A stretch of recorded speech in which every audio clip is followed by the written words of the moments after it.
Bonjour à tous et bienvenue dans cette vidéo dans laquelle je vais vous dire quelques mots pour comprendre vraiment l'importance de se dégager de la personnalité psychologique, de se dégager de la personnalité mortelle qui était traditionnellement appelée l'ego et qui a également été traditionnellement appelée la peau de bête. Donc je pense qu'il y a un enjeu colossal, vraiment un enjeu énorme pour les êtres qui veulent avoir une vie spirituelle réelle et non pas une vie spirituelle illusoire et non pas une vie spirituelle qui est totalement reliée au monde spirituel artificiel créé par les humains depuis des centaines d'années avec des religions déchues, avec des courants initiatiques déchus, avec maintenant des courants comme le courant New Age, qui contient énormément d'illusions spirituelles qui ne sont pas reliées au monde divin, mais qui sont uniquement la manière dont les humains ont vitalisé dans les mondes subtils leur propre compréhension du monde divin, leur propre vision du monde divin, leur propre désir que le monde divin soit de telle manière, qu'il se comporte comme ça, qu'il amène telle bénédiction vers les hommes en faisant ceci ou en faisant cela. Il y a tous ces mondes spirituels complètement artificiels qui ont été générés. Je pense que c'est important de comprendre que cela est généré à partir de la personnalité mortelle, à partir de besoins psychologiques. Ce n'est pas généré à partir d'une compréhension divine. Ce n'est pas le monde divin qui amène une compréhension dans l'homme, c'est l'homme qui a un besoin psychologique et qui génère une vie spirituelle à partir de cela. Donc je pense qu'il y a vraiment nécessité pour des êtres qui veulent rencontrer la sagesse dans son côté réel et non pas dans son côté conceptualisé, dans son côté la sagesse qui m'arrange, la sagesse dont j'ai besoin, le baume, les besoins de réassurance que j'ai, les besoins de m'illusionner face à une vie qui ne me convient pas forcément, face à des défis existentiels que je ne sais pas forcément gérer. Voilà, la spiritualité n'a pas pour fonction de combler les troubles existentiels des humains.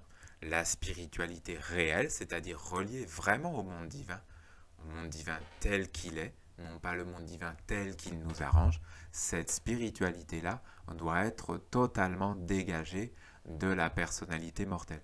C'est pour cette raison-là que j'ai créé l'initiation des 12 semaines, qui est un processus initiatique qui permet de se dégager étape par étape et d'avoir toutes les bases pour se dégager étape par étape de la personnalité psychologique. La première étape pour prendre conscience de cette personnalité psychologique, c'est déjà de savoir que cette personnalité psychologique est partout. Nous sommes à l'intérieur de cette personnalité psychologique de la même manière que les poissons sont dans l'eau. Il faut vraiment s'éveiller à cette réalité. Nous générons tout. Nous générons des maisons, nous générons de la politique, nous générons du cinéma, nous générons du divertissement, nous générons des relations à partir de cette personnalité. Le monde que nous connaissons est issu de cette personnalité et de ses besoins. Voilà, donc je vous propose dans les minutes qui viennent un extrait de la formation pour vous donner envie. Clairement, c'est pour vous donner envie, mais plus que pour vous donner envie, c'est pour essayer de montrer la nécessité impérieuse de dépasser la personnalité psychologique mortelle, de dépasser cette vision-là, cette compréhension-là. Donc je vous mets dans quelques minutes un extrait de la formation pour que vous puissiez entrer davantage dedans. Donc il s'agit ici de l'extrait de la semaine 10, à savoir qui est reprendre contact avec l'harmonie universelle. Et reprendre contact avec l'harmonie universelle, c'est se dégager de l'humanisme. Donc en quelques mots, l'humanisme aujourd'hui, c'est un des fléaux de notre époque parce que c'est la vision dans laquelle l'humain est en haut de la création. Et si l'humain est en haut de la création, ça lui donne le droit d'exploiter ce qui est en dessous de lui, à savoir les règnes de la mer, à savoir la mer elle-même, c'est-à-dire la terre. Cet être sacré, cet être grandiose, cette divinité de la terre aujourd'hui est exploitée parce que nous sommes dans l'idée que l'espèce humaine est en haut. Mais l'espèce humaine n'est pas en haut. Au-dessus de l'espèce humaine, il y a le règne des anges, qui est un règne vivant, même beaucoup plus vivant. Il est comme ultra vivant, supra-vivant par rapport à nous.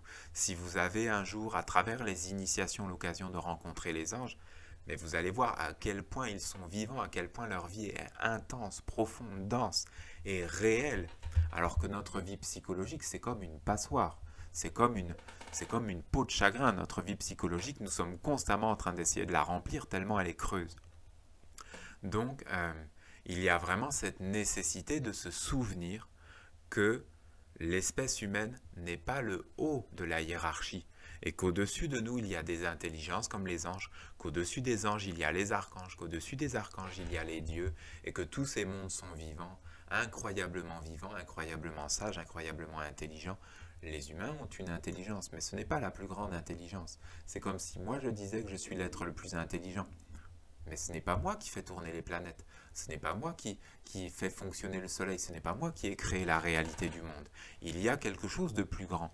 Je pense que c'est une évidence et il faut apprendre à aligner notre vie, même notre vie psychologique, il faut apprendre à l'aligner sur cette évidence. Il y a un monde grandiose autour de nous, en nous, il y a un monde grandiose et nous devons apprendre à laisser de l'espace à ce monde. Et bien souvent, laisser de l'espace à ce monde et reprendre contact avec ce monde, c'est nous dégager de la personnalité psychologique, ce qui est le but de l'initiation des 12 semaines. Voilà, je vous mets un extrait tout de suite.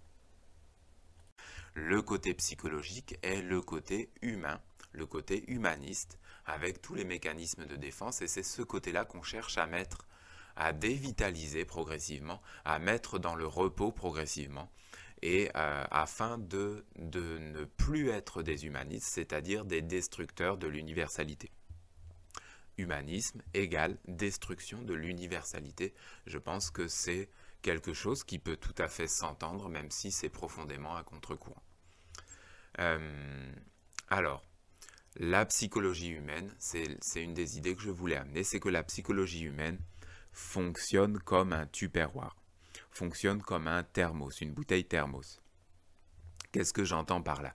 C'est que les humains constituent, dans leur propre vie intérieure, une bulle à partir des mécanismes de défense qui agissent comme des gardiens de la personnalité mortelle, comme des gardiens du corps. La personnalité mortelle est un peu difficile à définir parce que d'une certaine manière, elle est issue du corps, elle a pour fonction de garantir la vie du corps et en cela, elle est tout à fait saine, puisque l'âme, quand elle descend dans le corps, elle ne serait pas forcément dans l'idée de protéger la vie du corps. Si nous restions totalement identifiés à l'âme, la vie du corps ne serait pas protégée, ce ne serait pas vraiment une priorité. Il n'y a qu'à regarder la vie des maîtres, je pense à la vie de Jésus ou à la vie de Bouddha. Si tu t'identifies totalement à ton âme, la vie du corps n'est plus du tout une priorité, elle paraît très secondaire, elle paraît très emprisonnante, très artificielle, très limitée, et une humanité qui ne s'identifierait plus du tout à son corps, qui n'aurait plus de personnalité mortelle, ces choses ont déjà existé. D'ailleurs, je connais ces choses puisque je les ai senties, je les ai appelées, et ces choses sont venues me visiter comme des mémoires personnelles, mais aussi comme des mémoires globales de l'humanité. Donc cette humanité-là, sans personnalité mortelle, aurait un mode de vie profondément différent et la Terre serait vraiment beaucoup moins peuplée. Il n'y aurait pas la médecine que nous connaissons, il n'y aurait pas beaucoup de choses que nous connaissons actuellement qui sont uniquement issues de l'espoir délirant. Le transhumanisme est comme la version, le fer de lance actuel de ce courant, c'est d'essayer de voir comment se maintenir à l'intérieur du corps. Si tu vis avec l'âme, tu n'as absolument pas l'intention de te maintenir à l'intérieur du corps, tu as l'intention de te maintenir dans une vie grandiose, dans une vie immortelle, dans une vie emplie, dans une vie riche, dans une vie... Ce sont des choses presque indéfinissables aujourd'hui pour l'humanité que nous connaissons.